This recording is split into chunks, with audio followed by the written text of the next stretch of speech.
देखें मोहतरम, सबसे पहली बात कर लेते हैं कि तकबीर तशरीक किसको कहते हैं। ये तकबीर तशरीक जो होती हैं ये क्या होती हैं, आप स्क्रीन पे देखें, ये आपको नजर आ रही हैं। यहाँ एक आम तौर पे लोग गलती करते हैं, वो मैं आपको बताऊंगा। देखें, अल्लाहु अकबर, ला इलाहा इल्लल्लाहु अल्लाहु अकबर वलिल्लाहिल हम्द। यहाँ अल्लाहु अकबर, ला इलाहा इल्लल्लाहु वल्लाहु अकबर। ये वल्लाहु अकबर लोग आमतौर पे नहीं पढ़ते, बहुत सारे लोग इसको अल्लाहु अकबर पढ़ते हैं। हालांकि पहले अल्लाहु अकबर है, अल्लाहु अकबर, ला इलाहा इल्लल्लाहु वल्लाहु अकबर। यहाँ वाव है तो वल्लाहु अकबर पढ़ना है। ये तस्हीह आप कर ले। नंबर 2 बात ये है कि ये तकबीरात तशरीक कब से कब तक पढ़नी है, तो 9 जिलहज्जा की सुबह की नमाज से लेकर 13 जिलहज्जा की असर की नमाज के बाद तक पढ़नी है। ये तकरीबन 5 दिन बनते हैं। तो पाकिस्तान में 9 जिलहज्जा तकरीबन जुम्मतुल मुबारक बन रहा है 31 जुलाई को। 1 अगस्त को ईद है, 31 जुलाई को ये तकरीबन 9 जिलहज्जा बन रहा है। तो जुमा का दिन होगा, सुबह की नमाज के बाद आपने ये तकबीरात पढ़नी है और 13 तकरीबन मंगल बनेगा, मंगल की असर की नमाज के बाद तक आपने ये तस्बीहात पढ़नी है जो मैंने आपके सामने दोहरा दी हैं। नंबर 3, कितनी बार पढ़नी है, तो 1 बार पढ़नी है, 2-3 दफा नहीं पढ़नी, 1 दफा पढ़नी है। 2-3 दफा पढ़ेंगे तो ये खिलाफे सुन्नत है। नंबर 4, कब पढ़नी है, फर्ज नमाज के बाद पढ़नी है, नफल नमाज के बाद या सुन्नत के बाद। तो देखें, फर्ज नमाज के बाद पढ़ना वाजिब है, हर फर्ज नमाज के बाद पढ़ना वाजिब है, सुन्नत और नफल के बाद पढ़ना जरूरी नहीं है।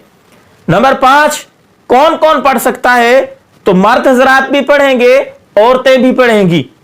मर्द हजरात भी पढ़ेंगे, औरतें भी। औरतें यहां ये समझती हैं शायद ये मर्दों के लिए है, औरतों के लिए नहीं है। तो सुन लें तवज्जो से मेरी माएं बहनें कि औरतें भी पढ़ेंगी, लेकिन आगे फर्क है, जोर से पढ़नी है या ऐस्ता पढ़नी है। तो औरतों को ऐस्ता पढ़नी है, मर्द हजरात जो है बुलंद आवाज से 1 दफा पढ़ेंगे। अब बहुत सारे मर्द हजरात ऐस्ता पढ़ते हैं, जबकि बुलंद आवाज से 1 दफा पढ़ना वाजिब है, और औरतें बुलंद आवाज से नहीं पढ़ेंगी। मर्द हजरात मोतदिल आवाज में पढ़ेंगे, इतना चीखे चिल्लाएंगे भी नहीं, ये चीखना चिल्लाना भी मकरूह है। मोतदिल आवाज कैसे, अल्लाहु अकबर, ला इलाहा इल्लल्लाहु वल्लाहु अकबर, ये मोतदिल आवाज है। औरतें ऐस्ता पढ़ेंगी, खुद अपने कानों तक पहुंचे, इतनी जोर से ना हो, आप खुद सुन सकती हैं, इतनी बुलंद आवाज से हो, अल्लाहु अकबर, ला इलाहा इल्लल्लाहु वल्लाहु अकबर वलिल्लाहिल हम्द, इतनी बुलंद आवाज से कम अज कम पढ़नी है। नंबर 7, हुक्म क्या है इसका, तो इसका हुक्म वाजिब है। ये सुन्नत भी है, वाजिब भी है, यानी आप नहीं पढ़ेंगे तो गुनाहगार होंगे। मर्द हजरात खास तौर पे इसके अंदर सुस्ती बरतते हैं, जब नमाज होती है सलाम फिरता है तो बहुत सारे मर्द हजरात ऐसा पढ़ रहे होते हैं या बिल्कुल पढ़ते ही नहीं है, हालांकि इसका छोड़ना गुनाह कबीरा है। नंबर 8, कौन से नमाजी पढ़ सकते हैं। देखिए, आप मुनफरिद हैं, अकेले नमाज पढ़ रहे हैं, आप फर्ज नमाज के बाद आपके जिम्मे भी वाजिब है। आप जमात के साथ पढ़ रहे हैं, जमात के बाद भी इमाम भी पढ़ेगा, मुक्तदी भी पढ़ेंगे। आप रकत रह गए हैं, उसके बाद भी पढ़ेंगे। कितनी रकतें रह गए हैं, तमाम रकतों के बाद जब सलाम फेरेंगे तो आपने इन 5 दिनों में 9 जिलहज्जा से लेकर 13 जिलहज्जा तक जरूर पढ़नी है। नंबर 9, कज़ा नमाजों के बाद पढ़ें या नहीं। देखें, अगर आपकी कज़ा नमाजें पहले से रहती हैं, इन दिनों में आप उनको लौटा रहे हैं तो आपके जिम्मे नहीं है। अगर इन्हीं 5 दिनों में 9 जिलहज्जा से 13 जिलहज्जा के दरमियान ये जो 5 दिन बनते हैं, इन दिनों में किसी दिन की आपकी नमाज कज़ा हो गई है, फिर आप जब भी उसकी कज़ा करेंगे आपके लिए जरूरी है कि वो लौटाएं। इन्हीं 5 दिनों में अगर उसकी कज़ा लौटा रहे हैं तो इस तकबीर को कहना जरूरी है।